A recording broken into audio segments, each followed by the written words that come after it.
สวัสดีค่ะพี่น้องคะสวัสดีพี่น้องที่หักแพงสุขุสุขคนค่ะทักทายกันบอกว่าสิเป็นไผยูไซ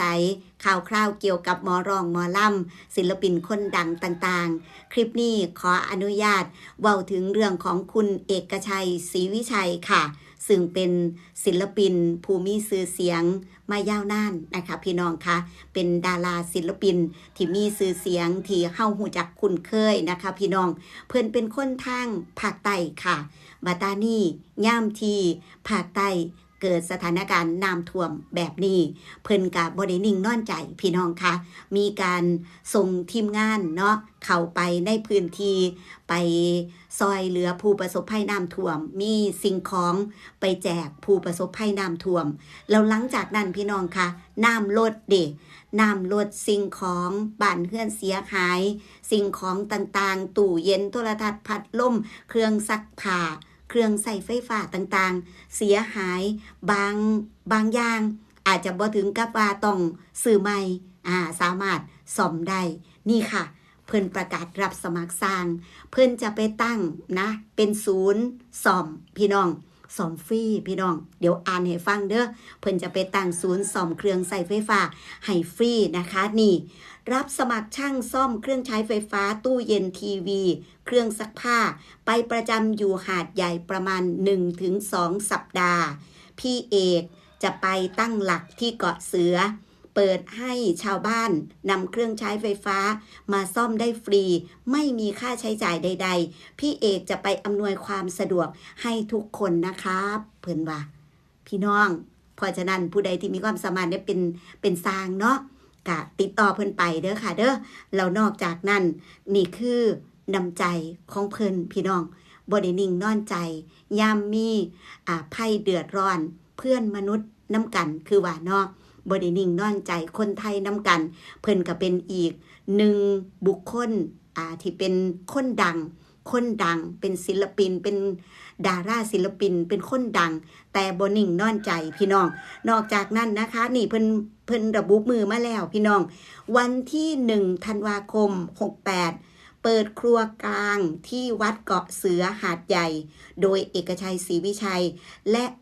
ละของดรับออเดอร์น้ำพริกออนไลน์ เพิ่นขายน้ำพริกเนาะพี่น้องเนาะเพราะฉะนั้นช่วงวันที่1ธันวาคมเพิ่นบอกว่าของดรับออเดอร์น้ำพริกออนไลน์เพื่อผลิตแจกผู้ประสบภัยชั่วคราวครับเอกอร่อยนะคะซึ่งเพิ่นจะบ่รับออเดอร์แบบสั่งซื้อนะคะช่วงนั้นจะผลิตแจกว่าซั่นเนาะแล้วก็นี่กำหนดก็คือวันที่1นะคะพี่น้อง1ธันวาคมเด้อค่ะเด้อเพิ่นจะไปซอยพี่น้องผู้ประสบภัยน้ำท่วมที่อยากจะเอาเครื่องใส่ไฟฟ้ามาซ่อมเพิ่นจะตั้งศูนย์ซ่อมอยู่หม้องหันประมาณ 1-2 สัปดาห์นะคะนี่ที่ผ่านมาแถวมอหาดใหญ่กับค่ายเสนาเนี่ยเพิ่นก็ไปแจกสิ่งของนะคะนี่ร่วมด้วยช่วยกันซอยเหลือพี่น้องผู้ประสบภัยน้ำท่วมกันครับเพิ่นว่านี่ทีมงานขอบใจและขอบคุณทีมงานทุกคนเพิ่นส่งทีมงานไปนะคะพี่น้องส่งทีมงานไปส่งน้ำพริกพร้อมทานเนาะเอกอร่อยเข้าไปซอยเข้าไปให้พี่น้องได้กินในช่วงที่เกิดน้ำท่วมนะคะแล้วนอกจากนั้นวันที่1นี่โรงทานเอกชัยและเอกอร่อยเริ่มวันที่1ธันวาคมและช่างซ่อมเครื่องใช้ไฟฟ้าทุกอย่างฟรีนะคะพี่น้องซึ่งเพิ่นว่าจะอยู่หันประมาณ 1-2 สัปดาห์เนาะถือว่าเป็นข่าวให้เฮาได้อุ่นใจขึ้นมาว่าคนไทยเฮาบ่ถิ่มกันว่าเพื่อนมนุษย์บ่ถิ่มกันพี่น้องเพราะฉะนั้นผู้ใดอยู่ใกล้สถานที่ที่เพิ่นบอกไปเนาะถ้าแม่นเข้าไปเบิ่งในบ้านแล้วเครื่องใช้ไฟฟ้าเฮาหลายสิ่งหลายอย่างที่เจอน้ำท่วมถึกน้ำท่วมเป็นตาซ่อมได้บ่จังซี่ถ้าแม่นเป็นตาซ่อมได้จังใดก็ลองเอามาให้สร้างเพิ่นเบิ่งให้โดยบ่มีค่าใช้จ่ายก็ถือว่าเฮาจะได้แบ่งเบาใน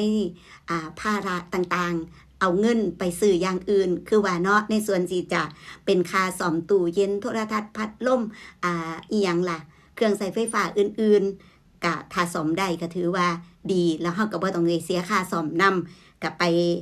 ป ไปใส่บริการน้ำเพลินได้นะคะไปใส่บริการน้ำเพลินได้ย่ำสถานที่อีกเทื่อหนึ่ง1 ธันวาคมเป็นต้นไปนะคะวันที่1 ธันวาคมนี้มีโรงทานนำเป็นอาหารการกินนำอยู่ที่วัดเกาะเสือหาดใหญ่นะคะพี่น้องครัวกลางเนาะอยู่ที่วัดเกาะเสือหาดใหญ่นะคะนี่คือ